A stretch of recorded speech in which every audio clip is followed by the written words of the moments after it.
Welcome, in front of me is a Nokia 2720 Flip, and today I will show you how to copy contacts from your SIM card to the device.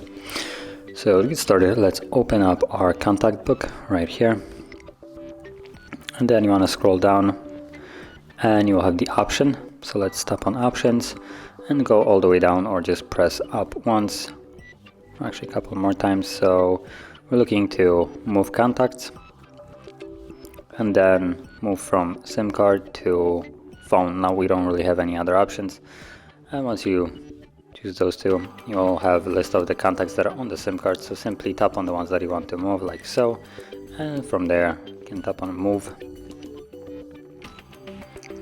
Give it a moment.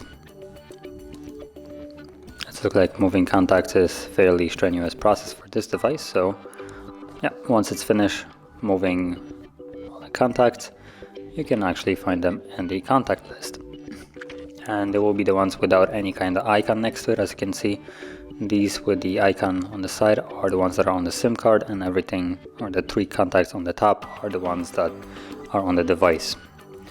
And that is how you would move, copy contacts to your device. So if you found this very helpful, don't forget to hit like, subscribe, and thanks for watching.